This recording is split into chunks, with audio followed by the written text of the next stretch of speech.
आपके पास नहीं आए थे। ये मत भूलिए, ये इनकी सच्चाई है।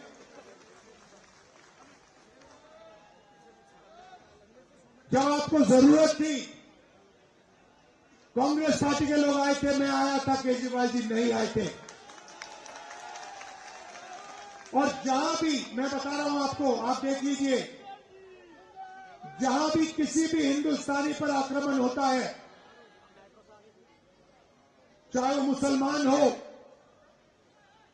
दलित हो, आदिवासी हो, गरीब किसान हो, आपको वहां राहुल गांधी और कांग्रेस पार्टी दिखेगी।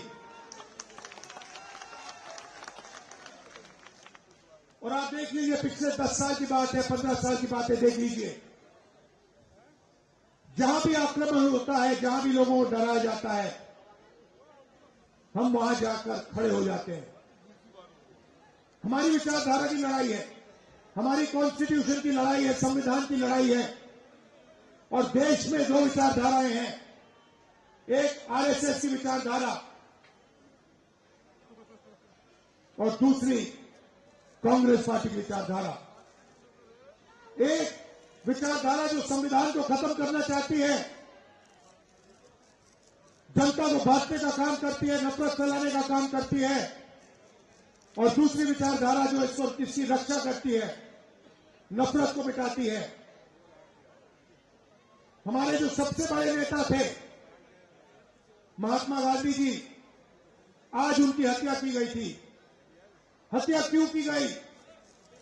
क्योंकि वो नफरत के खिलाफ खड़े थे, भाईचारे के लिए लड़ रहे थे, हिंदू, मुसलमान, सिख, ईसाई को जोड़ने का काम कर रहे थे, दलितों की रक्षा कर रहे थे। इसीलिए उनकी छाती में 3 गोली मारी गई। और किसने मारी? वही लोग जिनकी विचारधारा आज हिंदुस्तान को चला रही है। तो ये पुरानी लड़ाई है, और ये लड़ाई दो विचारधाराओं, दो सोच के बीच में है। एक तरफ कांग्रेस है, दूसरी तरफ आरएसएस है। आप जानते हो, देश के सब लोग जानते हैं कि राहुल गांधी और कांग्रेस पार्टी बीजेपी के साथ कभी भी कॉम्प्रोमाइज नहीं करेगी, नहीं कर सकती।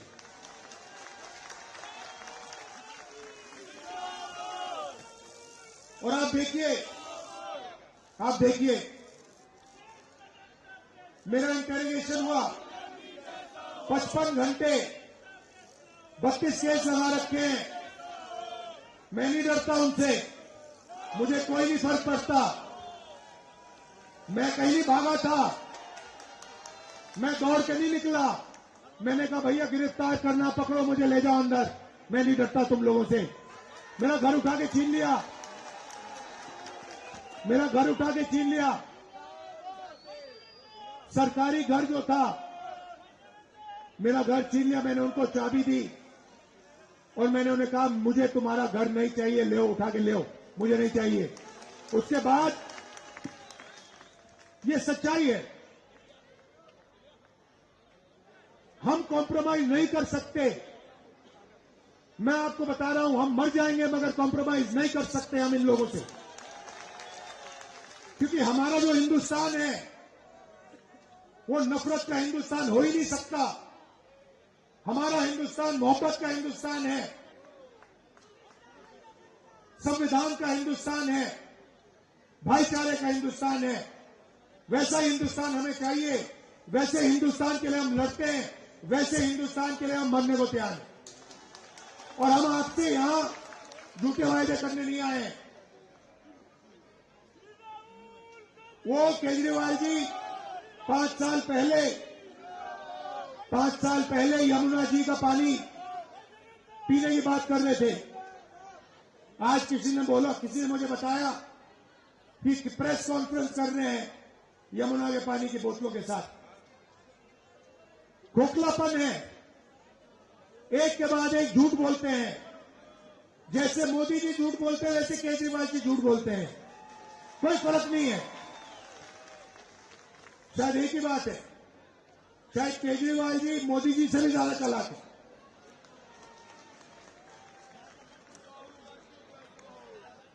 तो मेरा कहना है कि आप एक बात मत भूलिए, आपके साथ कौन खड़ा होता है, संविधान को कौन बचाता है और सच आपको कौन बोलता है।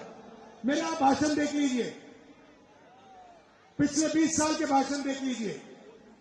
मनरेगा का वायदा किया, मनरेगा दिलवाया।